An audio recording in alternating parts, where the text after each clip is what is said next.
Cuando estamos viviendo momentos de tribulación, momentos de prueba, ¿cuál es la actitud que vamos a tener? Humanamente, tal vez podemos volvernos orgullosos, egoístas, pensar solamente en nuestro dolor, en nuestra aflicción.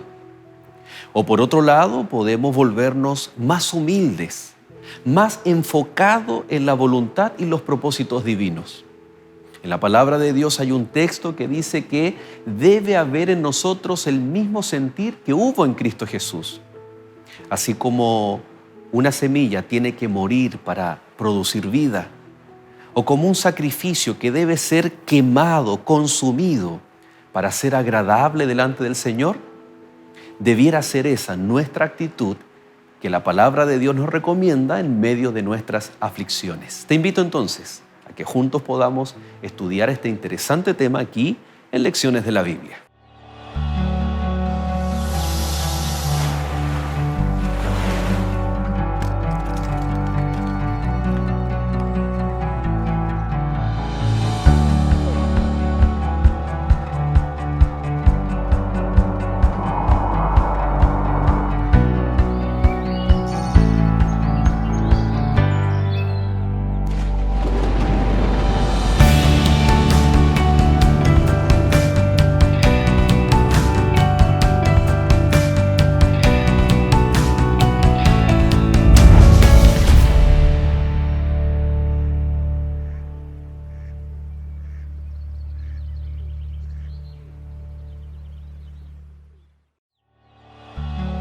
Esta semana, morir como una semilla.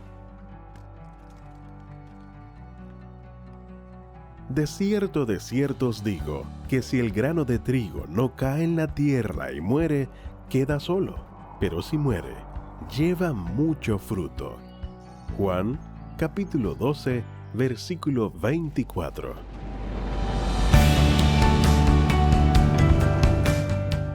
Un cordial saludo, queridos amigos, a un nuevo capítulo de Lecciones de la Biblia. Ya este es nuestro penúltimo capítulo.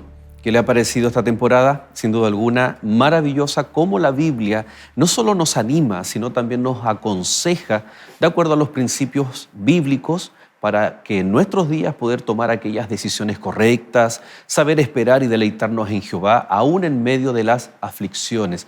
Cómo nuestra fe se ve fortalecida, cómo el justo puede vivir por la fe en el tiempo final, en un tiempo previo a la segunda venida de Cristo Jesús. Así que bienvenidos todos, muchas gracias por su compañía y por supuesto también damos la bienvenida y agradecemos, Pastor Joel Álvarez, por estar ya en nuestro penúltimo capítulo. Muchas gracias por la invitación, me he sentido muy cómodo. Gracias porque esta lección nos ayuda en un caminar práctico, en una vida cristiana práctica. Creo que necesitamos los testimonios, necesitamos las experiencias para poder vivir y caminar en esta vida tan llena de problemas, pero que a la vez también tiene lindas bendiciones, el acercarse y pertenecer al pueblo del Señor. Así es. Morir como una semilla, un título muy sugerente que junto a nuestros amigos vamos a estar estudiando. Ya tiene su Biblia en mano, ya tiene la disposición para poder compartir también sus experiencias, enviarnos algún mensaje, algún saludo y, ¿por qué no?, aquellas peticiones de nuestro corazón que tenemos y que como Lecciones de la Biblia queremos orar por cada uno de ustedes. Déjenos sus pedidos de oración, ya que al iniciar este capítulo queremos orar especialmente por sus pedidos que tiene en su corazón y que si se anima también lo puede compartir a través del correo electrónico y también de los comentarios a través de las redes sociales. Vamos a orar a nuestro Dios. Querido Padre y buen Dios, gracias por tu palabra que nos fortalece, que nos aconseja, nos guía, nos orienta para poder vivir este tiempo previo a la venida de Cristo, aferrados con fe de tu mano, confiando, Señor, en tu voluntad y permitiendo que las tribulaciones fortalezcan nuestra fe y nos permitan, Señor, vislumbrar un final con propósito en nuestras vidas. Bendice a nuestros amigos, aquellas peticiones, Señor, que semana tras semana son expuestas delante de ti. con mucha fe, hoy todos juntos queremos orar e interceder para que tu santa y divina voluntad pueda hacerse presente en cada una de aquellas situaciones, personas por las cuales, Señor, estamos orando. Tú los conoces mejor que nadie, tú sabes cada situación y oramos, Señor, para que tu voluntad pueda manifestarse en cada uno de nuestros amigos. Amén. Acompáñanos en esta hora, permite que tu Santo Espíritu al abrir tu palabra sea nuestra guía, pues lo pedimos en el nombre de Cristo Jesús. Amén, Señor. Amén. Hoy en día, pastor, vemos en distintos países, no vamos a mencionar, pero hace muy poco Chile, nuestro país, pasó por un proceso en donde la gente manifiesta su decisión, su opinión, su postura frente a ciertos desafíos políticos, de elecciones, etcétera. Que nunca ha sido tampoco el interés de Lecciones de la Biblia tocar esos temas, pero sí es la realidad que ocurre en todos los países. No obstante, hemos estado conscientes de que en muchos países hay grandes marchas o movilizaciones sociales reclamando los derechos.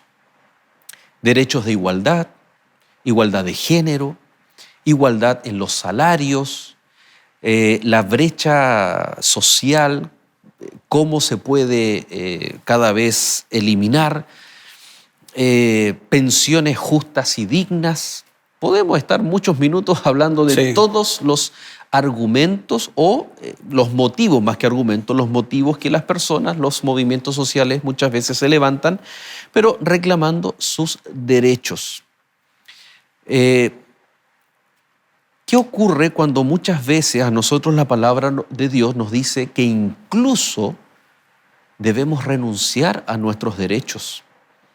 Es un mensaje impopular, contrario a la tendencia mundial que está ocurriendo hoy en día, de no, tú tienes que reclamar tus derechos. Pero ¿de qué forma la Biblia nos muestra que podemos nosotros someternos, ser sumisos, renunciar muchas veces a derechos, pero para servir al prójimo?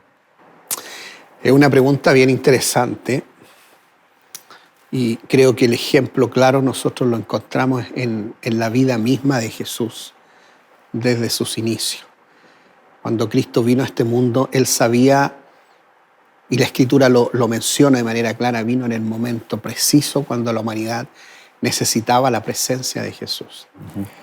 Cristo vino a vivir en medio de la humanidad, en donde Él observó desde sus inicios, desde que tuvo conciencia de joven de la situación que estaba viviendo la sociedad. Él observó estas mismas cosas que nosotros estamos viendo hoy. El tema de la opresión con respecto al tema de la mujer, por ejemplo, la discriminación sobre la mujer en el tiempo de Cristo era atroz, era terrible. Hoy en día todavía se pueden observar en algunos países del Oriente, se observan que todavía ellos mantienen esas mismas costumbres antiguas. Pero Cristo vino a colocar al ser humano y a darle la dignidad que el ser humano tiene. Él creó al ser humano, al hombre y a la mujer, y Él espera que el mismo ser humano respete al ser humano. Entonces, en esa situación, Cristo observaba los ataques contra la mujer, la discriminación contra las viudas, la discriminación de un matrimonio que no tenía un varón como primogénito, sino que tenía una mujer como primogénita. Vemos en el Antiguo Testamento, en Isaías, en Amós, Oseas, los mensajes fuertes para el pueblo de Dios cuando tenían injusticias sociales, ¿no? Claro. Problemas, por ejemplo, problemas de salario, problemas en el trabajo. El que era pobre. Iba a ser muy difícil lograr ser rico con la cantidad de impuestos que tenía que pagar ahí en el tiempo de Jesús. Ahora, Jesús, ¿por qué digo yo? Uno de los mejores ejemplos del respeto de Cristo en su vida hacia la sociedad y hacia lo que estaba establecido, porque Cristo no produjo un movimiento social, por decirlo así, para irse en contra de Roma, que era lo que los discípulos querían hacer y los dirigentes también que estaban ahí al lado. O sea, si Cristo levantaba este movimiento para atacar Roma, incluso algunos decían, si nuestra gente ataca y muere en manos de los romanos, Jesús hizo un milagro, resucitó muerto, por lo tanto puede sanar la herida de los soldados. Otros decían, si hay problema de hambre y no tenemos que comer, el Señor multiplicó, entregó pan y peces y alimentó a la muchedumbre. Sanó de los problemas de enfermedad, por lo tanto Cristo debe ser el rey. Y así comenzó ese movimiento, pero Cristo les dijo que el reino no era acá, que Él tenía una cosa mucho mejor para el ser humano que tratar de arreglar una situación ahí netamente local. Y esa es la clave, no es que nosotros no estemos a favor de los derechos humanos, de todo lo que hoy en día la sociedad está reclamando, ¿no? La igualdad, derechos, porque eso es muchas veces exacerba al propio ser humano. Claro. Sus derechos, sus privilegios. Pero Jesús, partamos por eso, ¿no? Que el cristiano, de acuerdo a lo que usted menciona, ¿no? Que Jesús denunció, el Antiguo Testamento también denuncia la injusticia social. Claro. No obstante, Pablo, ahí en Filipenses capítulo 2, a partir del verso 5, ¿no? Un texto extraordinario. Sí.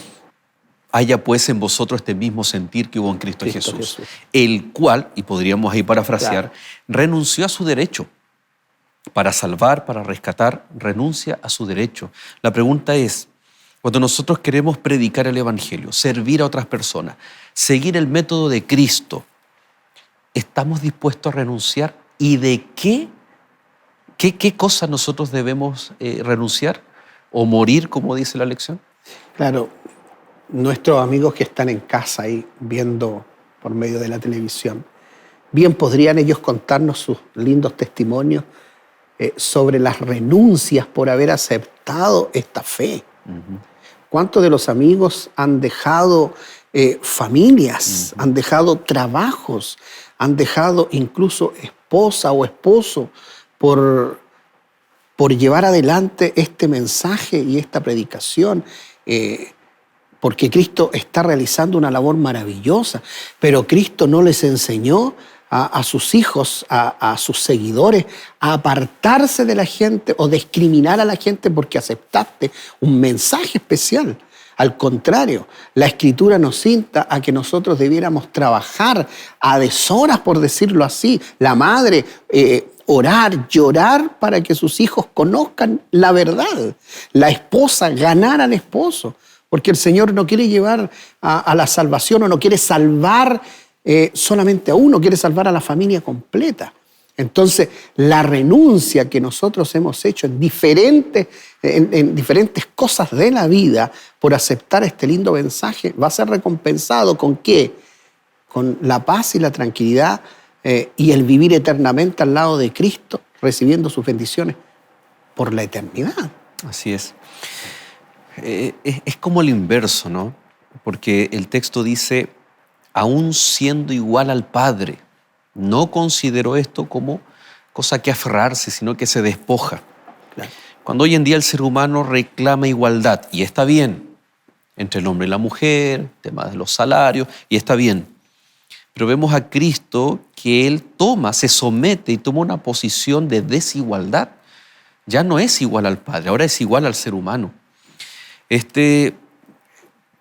Muchas veces pensemos en un trabajo de lunes a viernes, pensemos, ¿por qué no?, en un colegio adventista, ¿no? Y de pronto vamos a tener una actividad el día lunes, una actividad espiritual, un programa bonito. Pero el día domingo se requieren manos voluntarias, porque hay que cargar sillas, porque hay que hacer la escenografía, porque hay que limpiar el salón. Y resulta que ahora es una invitación, ¿no?, de decir, ¿quiénes pueden venir a ayudar? Y tal vez muchas veces la respuesta que nos podemos encontrar es, no, porque mi derecho es de trabajar 40 o 44 horas, ¿no? Es mi derecho. el reclamar mucho los derechos, el no someternos o renunciar a ese derecho, ¿no? Es mi día libre, es el día en el cual yo puedo estar con mi familia. Y es algo bueno, pero es algo necesario incluso. No obstante, pastor, cómo la falta de renuncia muchas veces nos priva de servir en la obra de Dios y más aún también de servir a otras personas. Alguien podría decir, no, porque mi contrato dice que yo trabajo solamente de lunes a viernes o por 40 o 44 horas. ¿Y qué le puede decir usted? Tienes razón. Claro. Ok, no vengas, no hay problema. Pero esa persona se está privando del servicio a los demás, servir a Dios. No estimó el ser igual a Dios. Muchas veces nos enfocamos, ¿no? En esos derechos, pero ¿será que el cristiano debe enfocarse y preguntarnos tal vez, ¿de qué yo puedo, por ejemplo, durante esta semana renunciar? ¿De qué yo podría renunciar, pero para que otros se vean beneficiados, como es el ejemplo extraordinario de Filipenses capítulo 2? Claro. El mejor ejemplo, y volvemos a la parte principal, el mejor ejemplo de esto es Cristo, es Jesús. Cuando Jesús hablaba con sus discípulos, hablaba con la gente, cuando le hablaba de experiencia, porque le conversaba de la experiencia, de lo que él también experimentaba y vivía ahí en carne propia. El tema, por ejemplo, Jesús habla sobre la semilla, por ejemplo, que debe morir para después dar fruto. Jesús fue carpintero. Jesús trabajaba en la madera, como también tenía habilidades para construir casas. Algunos comentadores adelantan con respecto a esto, dicen que Jesús pudo haber trabajado junto con su padre en uno de los proyectos que había para la construcción de una villa muy cerca de Nazaret. Jesús tenía esas habilidades, pero fue capaz de conocer, de familiarizarse con aquellos que también trabajaban la tierra y que observaba cómo el sacrificio, la perseverancia lograba que el fruto, que esa semilla que moría diera un fruto maravilloso que después se convertía en el pan que ellos iban a disfrutar. Una muerte para vivir, para producir más aún, ¿no? Claro, a veces es necesario morir para poder observar los frutos que el Señor puede hacer en nosotros. Así es. Y bueno, antes de hacer el primer alto en nuestro programa, queremos invitarte a algo muy especial. Coméntanos, cuéntanos, queremos saber tu testimonio de qué cosas al aceptar a Cristo Jesús tuviste que renunciar. ¿Renunciaste tú a algo, a alguien, tal vez? Bueno, cuéntanos, porque eso nos fortalece, especialmente a aquellos amigos que están tomando decisiones por Cristo Jesús. Tal vez les vas a animar para responder a esa invitación que Jesús siempre les hace, para que ellos también puedan renunciar, pero para vivir una nueva vida que la vamos a estar comentando en nuestro siguiente bloque. Ya volvemos.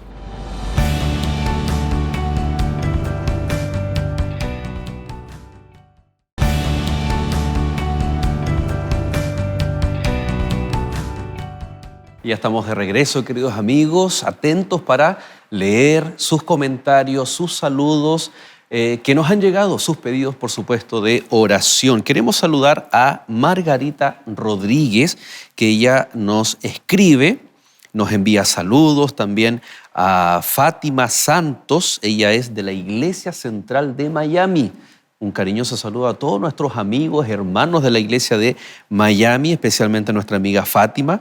Inés Flores también nos está escribiendo. Ella envía también sus saludos, sus peticiones, ¿ya? Especialmente estamos orando por Giovanni, ¿ok? Inés, gracias ahí por tu pedido de oración.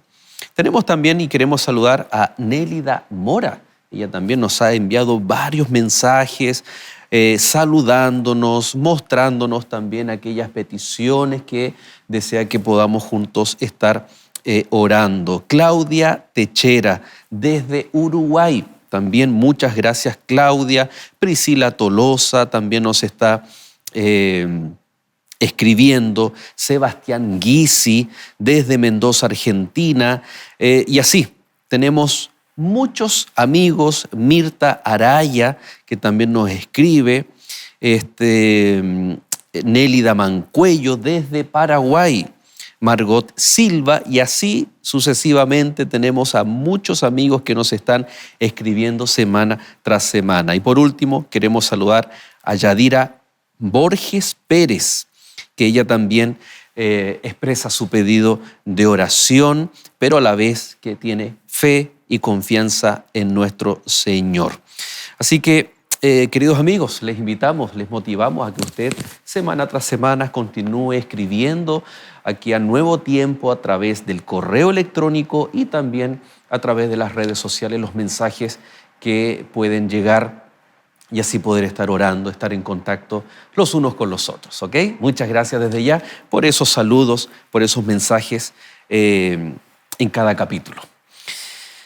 Pastor, quiero que vayamos allí junto a nuestros amigos a Romanos capítulo 12. Es un texto muy conocido, el verso 1 y el verso 2, siguiendo con esta idea de morir. ¿No? Morir, ¿a qué debemos morir? Y aquí Pablo ocupa una figura del Antiguo Testamento bien particular. Dice: así que, hermanos, os ruego por las misericordias de Dios que presentéis vuestros cuerpos en sacrificio vivo, santo, agradable a Dios, que es vuestro culto racional. No os conforméis a este siglo o mundo, sino transformaos por medio de la renovación de vuestro entendimiento, para que comprobéis cuál sea la buena voluntad de Dios, agradable y perfecta. El verso 2 habla de un renuevo, un renacer, como usted mencionaba el caso de la semilla. Y el verso 1 habla de un sacrificio. ¿Cómo conciliar esta idea de primero tiene que haber una muerte para luego una renovación? Bueno, aquí quien está escribiendo es Pablo y está muy identificado con el tema de los sacrificios.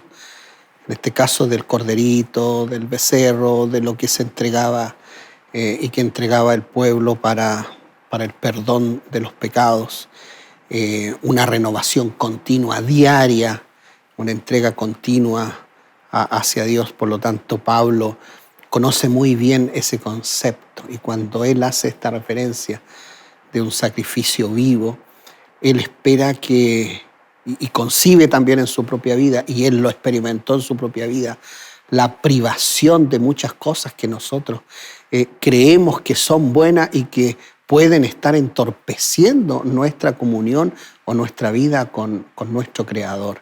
Hay muchas cosas que posiblemente estén todavía arraigadas y que no han muerto, o no ha muerto el yo. Entonces, florece continuamente esto y a la vez también entorpece la presencia del Espíritu Santo para trabajar en la vida del cristiano cuando nosotros ponemos nuestra, por decir así, las cosas de la cual nosotros vivimos y nos enorgullecemos. Muchas veces estas cosas las ponemos por sobre lo que Dios puede hacer en nuestra vida. Pastor, hemos visto el elemento fuego como un elemento purificador, ¿no? Se compara también al Espíritu Santo, a la obra del Espíritu Santo. Claro. ¿Será que Pablo aquí está agregando otro elemento del fuego que es eliminar?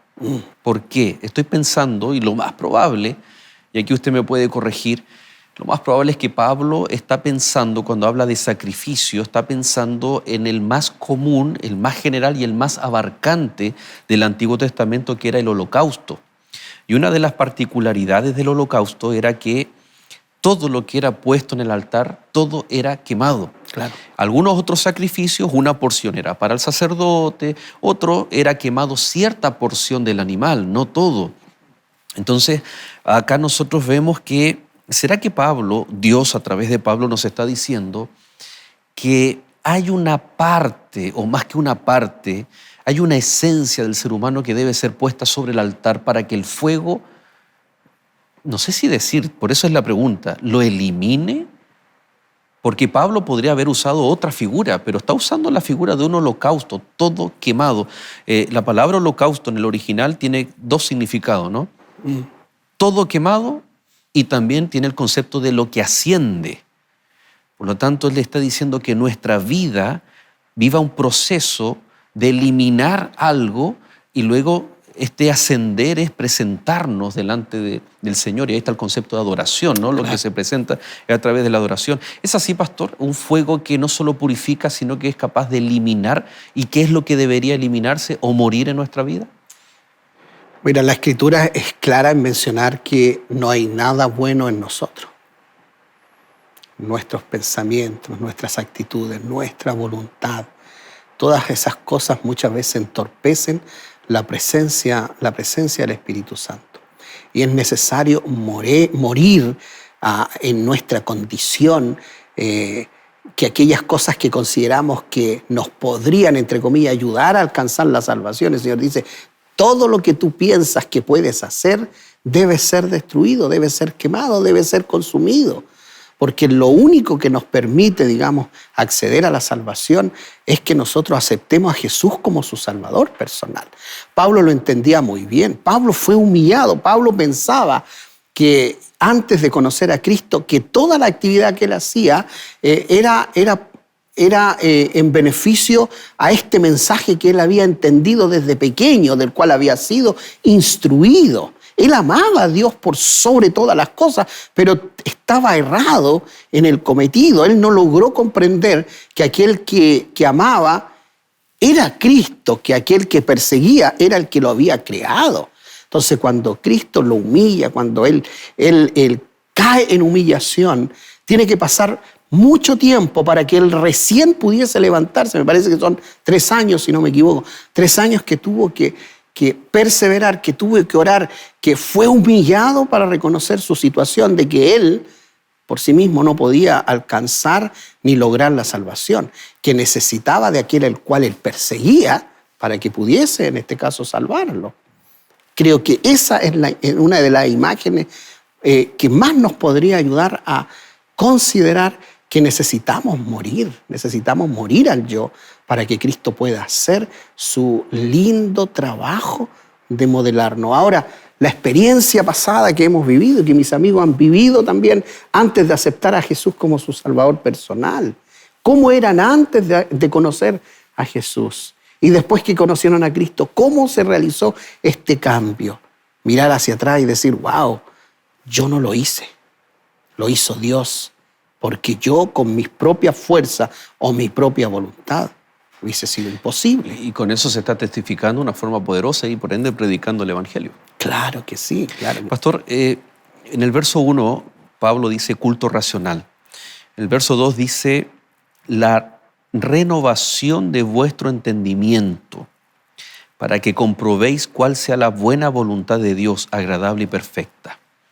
El primer concepto, el culto racional, no es simplemente leer un texto, cantar los que le gusta y luego orar, sino que es el ejercicio de introspección y reconocer qué es lo que debe morir. Y pedir al Espíritu Santo, que es el fuego de ese altar, y decir, ayúdame, quema esto. Ese es un culto racional, ¿no? Se refiere a algo que yo estoy consciente, reconozco que debo dejar en la obra del Espíritu Santo para que sea eliminado. Sí. Y hay otro elemento, pastor, dice, cuando hablamos el capítulo anterior, ¿no? Esperar en Jehová, saber y tener la plena convicción de que la respuesta de Dios es la voluntad de Dios, o tal vez lo que estoy pidiendo, si está conforme a la voluntad de Dios. Y aquí Pablo dice que debe ser renovado nuestro entendimiento para comprobar cuál es la buena voluntad de Dios. Esto es clave para pasar por medio de los crisoles, ¿no? Porque muchas veces sufrimos porque pedimos y no recibimos porque pedimos mal. Claro. Sufrimos porque queremos algo, no tenemos respuesta, podemos hasta echarle la culpa a Dios, Señor, o reclamarle, ¿por qué no me respondes? ¿Por qué no me ayudas acá? Sufrimos cuando no vemos que son suplidas nuestras necesidades, pero resulta que tal vez no tenemos idea cuál es la voluntad de Dios, porque no hemos hecho este ejercicio de pedir, de poner el yo, que muera el yo, eliminar, pues sacarlo por delante y poder reconocer cuál es la voluntad divina. Claro. La experiencia de Abraham me parece que es una de las experiencias que nos ayuda. Primero, traumante para él, la familia. Bueno, en este caso sabía él solamente en el caminar hacia el sacrificio de Isaac. Abraham podría no haber considerado que quien le estaba hablando era Dios.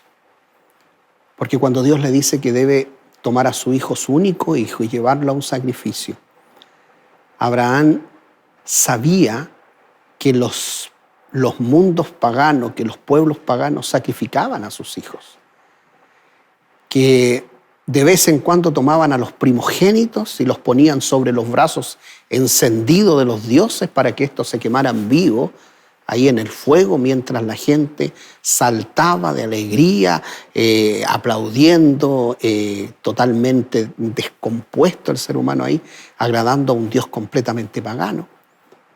Abraham había observado eso. Y cuando escucha la voz de Dios, que Dios le dice que debe llevar a su hijo, él entiende y comprende que quien le estaba hablando era Dios. La autora Elena de White dice que en el caminar y en el trayecto Satanás lo tentó diciéndole: no puede ser Dios quien te esté hablando, porque ¿cómo va a ser lo mismo que hacen los otros paganos? Por lo tanto, esa comunión que tenía Abraham, ese amor que tenía Abraham para con Dios, llegó a un punto en que Abraham logró reconocer cuál era la voz de Dios y cuál era la voz de Satanás. Ahora está el tema de la voluntad, porque la Escritura nos explica, nos dice que incluso la voluntad mía debe ser sometida a la voluntad de nuestro Creador. Cuando lleguemos a tener una experiencia maravillosa así como la tuvo Abraham, vamos a saber identificar la voluntad directa de Dios. Interesante, ¿eh? ¿Cómo saber si estoy en condiciones o tener esa percepción para identificar, discernir la voz de Dios, su voluntad? Pastor, ¿cuál es la principal razón? Hemos hablado de la muerte del yo. Por ende, ¿cuál es la principal razón por la que no podemos escuchar la voz de Dios? ¿O no la discernimos? Claro. Cuando nos escuchamos a nosotros mismos, cuando estamos en una situación de separación que no nos permite identificar si ese es el camino que debemos caminar o no, y estamos en la confusión. ¿Cuándo sucede eso? Cuando hemos tomado nuestra propia vida en nuestras propias manos. Cuando le hemos dicho al Señor: Señor, mira, estas cosas las voy a arreglar yo por mi cuenta. Mira, encárgate de mis hijos, encárgate de mi familia. Y fíjate que muchas de las oraciones que hacen los cristianos y que hacen algunos cristianos es: Señor, bendice a mi familia. Señor, encárgate de mis hijos. Señor, cuida a mis padres. Pero la oración de: Señor, cambia mi vida. Señor, protégeme a mí. Señor, haz parte, tú hazte parte de mi vida. Esa oración parece que no se realiza. Entonces, a veces queremos pedir por los otros porque creemos que los otros sí deben cambiar, pero no nos miramos a nosotros mismos, que nosotros sí necesitamos tener un cambio. Ahora, cuando nos encontramos en una situación así como tú mencionaste, que sea un culto racional, o sea, la capacidad de pensar, de razonar y de identificar que estamos en peligro, recurrir a la Sagrada Escritura. Es lo único que nos puede llevar en el camino hacia el tema de la perfección. Así es. Hay cosas que son bien prácticas, pero que denotan un problema de fondo. Sí. Y nos puede pasar a nosotros, ¿no? Usted ha conocido a personas o de repente a nosotros también se nos sale la frase: yo siempre tengo la razón. ¿Viste? Te lo dije. O muchas veces podemos decir: tengo un presentimiento. No, voy a hacerle caso a ese presentimiento. ¿Qué denotan esas frases muchas veces? Bueno, vamos a llevarlo a un plano bíblico, espiritual, y que muchas veces puede ser inofensivo, pero tal vez está denotando esa autosuficiencia que estábamos mencionando. Hacemos un alto y ya regresamos.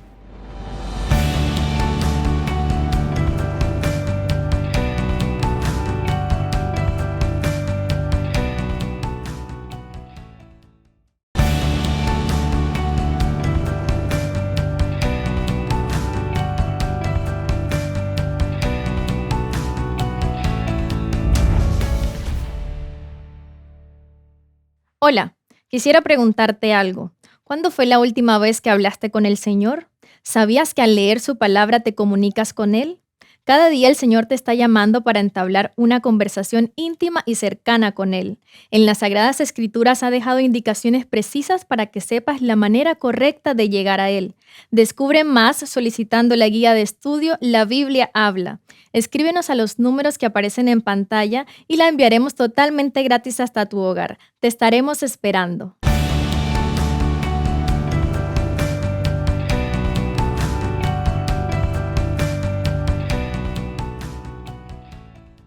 Y ya estamos de regreso en nuestro último bloque de este penúltimo capítulo de esta temporada aquí en Lecciones de la Biblia. Pastor, efectivamente la pregunta era ¿cuál es la principal razón, ¿no? Y muchas veces cuando en términos prácticos escuchamos o nosotros mismos decimos yo siempre tengo la razón, hazlo así. Me llama la atención cuando en el primer libro de Crónicas, David tiene que enfrentar a los filisteos y dice textualmente, y David consultó a Jehová. Y Jehová le dice, ve, sube en contra de los filisteos. Hubo victoria ese día, los filisteos salen huyendo, pero dice que se volvió a rearmar el ejército de los filisteos y volvieron a subir. Y lo más lindo de ese texto es que dice, y David volvió a consultar a Jehová. Y esta vez Dios le revela y le dice, no subas, sino que ve por detrás, rodéalos y atácalos por atrás. David perfectamente podría haber dicho, no, lo vamos a hacer de esa forma. Ya consulté con Dios la primera vez. Yo tengo la razón. Hagámoslo de esta forma. Pero David volvió a consultar. Muchas veces, pastor, ¿será que yo siempre tengo la razón? O tengo un presentimiento, el foco está en lo que yo estoy analizando, no lo que yo estoy dispuesto a escuchar de la voz de Dios. Muchas veces eso está denotando una falta de confianza, una falta de fe o una autosuficiencia en nuestra vida. La experiencia cristiana nos ayuda, en nuestro caminar cristiano nos ayuda a entender cómo ha sido este proceso de cambio en la vida de cada uno. Cuando nosotros nos enamoramos, cuando nosotros estamos buscando, bueno, yo estoy casado, tú estás casado. Felizmente. Felizmente. Cuando estábamos buscando a aquella que nos iba a acompañar durante toda la vida, éramos capaces nosotros de identificarla por la forma de hablar. Y nuestros amigos también pueden ir haciendo esa reflexión. La forma de caminar, aunque viéramos la silueta de lejos, sabíamos que era ella, o que era él en este caso de las damas. Palabras o frases, incluso escritura, éramos capaces de identificar y decir, es la letra. Ella es la letra de quien yo amo, de quien yo quiero. Esta relación es la que tiene que mantenerse y tiene que realizarse en la experiencia con Cristo, en la experiencia con Dios.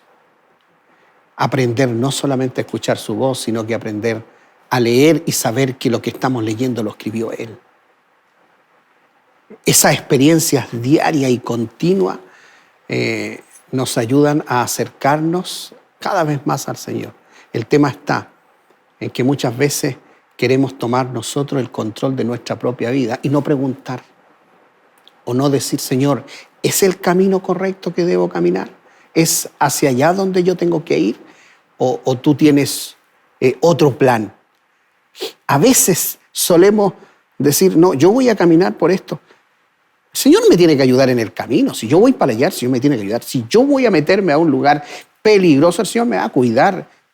Entonces, en vez de fe, entramos en un tema de presunción. Presunción, claro. Entonces, no podemos caer también en el otro extremo. El Señor nos va a ayudar, el Señor nos va a libertar, el Señor va a estar con nosotros, nos va a sacar de la situación difícil, pero es doloroso cuando yo tomo mi propia voluntad y lo hago yo como yo quisiera. Ahora, La Biblia identifica a Dios como Padre. Nosotros como padres somos capaces de decirle al hijo pequeño, mira, si vas para allá te vas a caer, si vas allá y tocas osos te vas a quemar. No es porque nosotros veamos el futuro, sino porque nuestra experiencia nos ha ayudado a entender que las decisiones, muchas de las decisiones que tomamos pueden ser en este caso dolorosas, y para apartar al chico del dolor le decimos con anticipación, pero el muchacho mira si el papá está mirando, toca la estufa y se quema, llora, pero no te dije yo. Bueno, la Escritura nos enseña que nuestro Padre Celestial actúa también en base a esa misericordia y a esa visión. Así es. Permítame, pastor, para nuestros amigos que tienen el material de apoyo de lecciones de la Biblia, que este último bloque estamos comentando acerca de los principios, ¿no? Estamos extrayendo las ideas de la historia de Samuel, el pequeño Samuel versus los hijos de Elí. Y también la autosuficiencia y la falta de paciencia de Saúl, del rey Saúl, ¿no? Pastor, hay una declaración aquí que yo la destaqué. Dice que el Espíritu Santo no habla por el simple hecho de transmitir información. Habla para obtener una respuesta. Por lo tanto, si no hay disposición a escuchar o a cambiar o a buscar una respuesta, el Espíritu Santo guarda silencio. Qué interesante ese concepto que muchas veces nosotros no lo consideramos, ¿no? El Espíritu Santo guarda silencio cuando nosotros no estamos dispuestos a escucharlo. El Espíritu Santo nunca nos va a faltar el respeto. El Espíritu Santo nunca va a ir por sobre nuestra propia voluntad. Él no va a tomar el control si yo no quiero permitirle que Él tome el control de mi vida, porque Él es muy respetuoso en el tema de que como persona puedo tener libertad también para elegir. Ahora, puede que el Espíritu Santo permita y me deje, actuar, cometer errores, pero incluso en esa situación el Espíritu Santo nos llama y nos vuelve nuevamente a motivar para caminar en los caminos de nuestro Padre Celestial. Pero nunca vamos a ver a la divinidad faltarnos el respeto, por decir así, pasando por sobre nuestra propia voluntad. Es interesante porque como cristianos debemos desear escuchar la voz de Dios, desear discernir la voluntad de Dios. En esta lección hemos visto que es necesario esa muerte como una semilla, o en el altar como un sacrificio vivo, para poder obtener esa disposición de escuchar y de entender la voluntad de Dios. En la historia de Saúl nosotros encontramos una secuencia, ¿no? Dice, vi, me dije y me esforcé. Cuando uno ve el detalle, no son cosas malas que Saúl estaba haciendo, pero porque en una dice, Saúl dice, me esforcé y ofreció sacrificio. Está en 1 Samuel capítulo 13, verso 12. Y alguien podría decir, pero ¿qué hay de malo en eso? Y aquí es que todo lo que él hizo son los riesgos de actuar independiente de Dios. Sí. Y hay un gran problema aquí, pastor, que yo veo que es la primera persona singular. Ya lo mencionamos, el yo, y aquí está en forma reflexiva el me. Me dije, me esforcé, o yo me siento de esta manera. El yo o el me es el peor enemigo de la dependencia de Dios. Es lo que alimenta el yo. Y qué importante es darnos cuenta, ¿no? De pronto uno escucha predicadores y uno dice, y es yo y mi experiencia, y yo, claro. Y yo hice. Y cuando el protagonista siempre tiene que ser Dios, Cristo. Y qué interesante que las pruebas a nosotros nos permiten que sea la tercera persona singular, que sea Él y no el yo el que prime nuestras vidas. Claro. Saúl es una experiencia de fracaso en fracaso.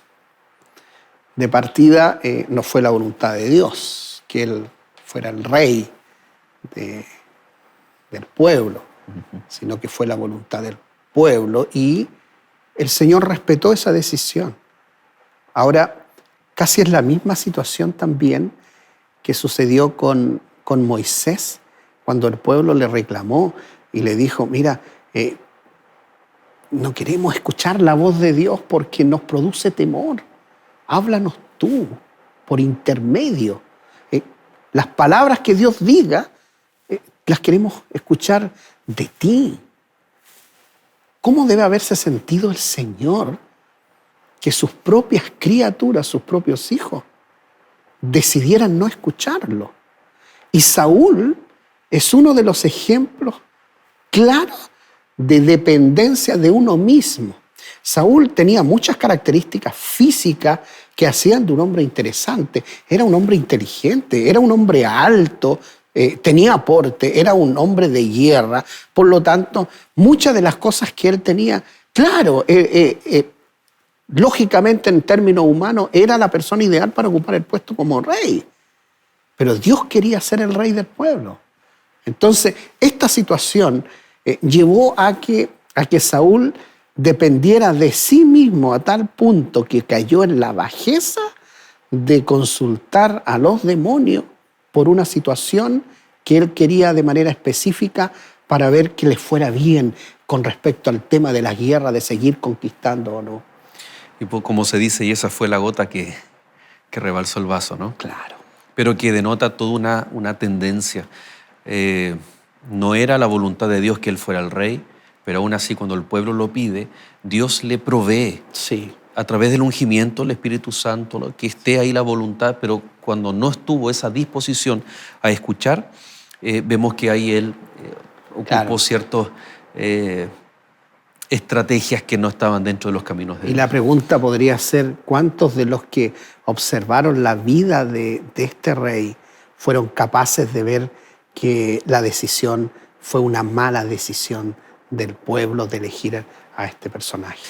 Pastor, tenemos un texto en Romanos capítulo 6 que habla acerca de una nueva vida en Cristo Jesús. Probablemente la mayoría de nuestros amigos que sintonizan lecciones de la Biblia ya hayan experimentado aquello. Pablo dice que nosotros podemos morir, ¿no? Tal como Cristo murió y resucitó.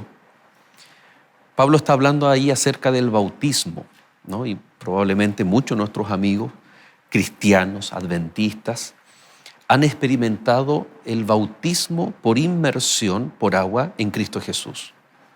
En Juan capítulo 3 el Señor dice que es necesario a través del nacimiento de nuevo nacimiento a través del agua y del Espíritu. Claro.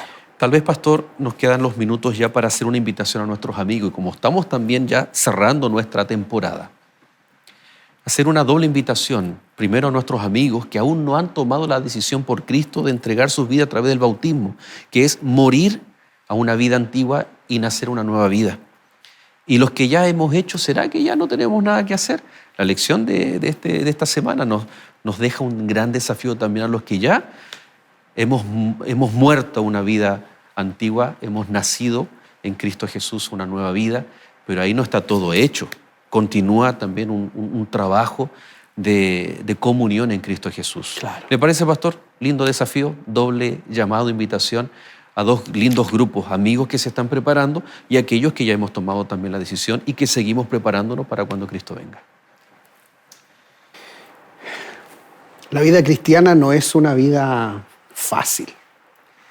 Y ya lo hemos observado a través de las lecciones y a través de la Escritura, con los testimonios de grandes hombres bíblicos que también tuvieron fracaso, los apóstoles también, pero que en algún momento de sus vidas el Señor logró realizar un cambio. A veces nos da miedo tomar decisiones para entregar nuestra vida a Cristo, porque antes de ir a Cristo pensamos que debemos ser perfectos, que debemos dejar de hacer esto u otro. Cuando Cristo nos toca en el corazón, cuando Cristo nos está llamando, cuando Cristo lo hace mediante la palabra, mediante estas reflexiones que tenemos de la Escritura y de la escuela sabática, cuando el Señor te está llamando, te está indicando mediante muchas experiencias que Él te llama para pertenecer a su pueblo, para ser hijo de Dios. El dolor más grande que podemos producir en nuestro Creador es que nosotros rechacemos esa invitación. Y el Señor persevera diariamente y a cada momento y toca tu corazón y te da experiencia de la cual tú no puedes negar que estuvo la presencia del Señor y que te estuvo llamando. No rechaces esa invitación. Si estás estudiando la Biblia, si estás estudiando algún curso bíblico y quieres tomar esa decisión, conversa con tu pastor. Dile que quieres bautizarte, que quieres tener una nueva vida en Cristo Jesús. Todos los demás problemas o aquellas ataduras que tengamos van a ser superadas con la presencia del Espíritu Santo, porque Jesús prometió que el Espíritu Santo nos ayudaría a llegar a la perfección. Y aquellos que hemos sido bautizados y que acarreamos polvo y problema en nuestra vida también cristiana, que a veces somos orgullosos, que a veces hablamos mal o que muchas veces ofendemos, etc. El Señor nos dice, bueno, está la Santa Cena para que puedas limpiar tus pies, sacar ese polvo. Y el cristiano tiene esa linda experiencia de morir también al yo, ahí humillarnos para que Cristo siga realizando la labor de limpiar nuestra vida. Te invito a tomar una decisión. Pero para eso vamos a orar. Vamos a pedirle al Señor que nos ayude a tomar esa linda decisión. Oremos. Amoroso Padre que estás en los cielos, tú dijiste, venid a mí todos los que estáis trabajados y cargados, que yo os haré descansar. También dijiste que ibas a preparar un lugar para nosotros, mansiones, para poder vivir, Señor, contigo eternamente. También mencionaste que se acabaría el problema del dolor, del sufrimiento, de la enfermedad y de la muerte. Señor, queremos pertenecer a ese grupo que quiere vivir eternamente con nuestro Señor Jesucristo. Queremos estar ahí cuando Cristo aparezca en las nubes del cielo y decirle, Señor, aquí estamos y está nuestra familia. Y cuando estemos contigo en la tierra nueva, podamos mirar hacia atrás y decir, Señor, si no hubiese sido por ti, a lo mejor no estaría disfrutando de la eternidad. Señor, ayúdanos a tomar decisiones para vida eterna. Ayuda a aquellos que están en conflicto o pasando situaciones difíciles. Lo rogamos solamente en el nombre poderoso de nuestro Señor Jesucristo, que se realice esa obra maravillosa del cambio en nuestra vida. Oramos en el nombre de Jesús. Amén. Amén. Muchas gracias, pastor. Gracias. Nos vemos en el próximo capítulo. El Ahí último estaremos. capítulo de nuestra temporada. Así que tú no te lo puedes perder. Y por supuesto quedas invitado a que continúes en la linda programación que Nuevo Tiempo ha preparado con mucha dedicación para ti, para tus seres queridos. Nos encontramos en un próximo capítulo de Lecciones de la Biblia. Que Dios te bendiga.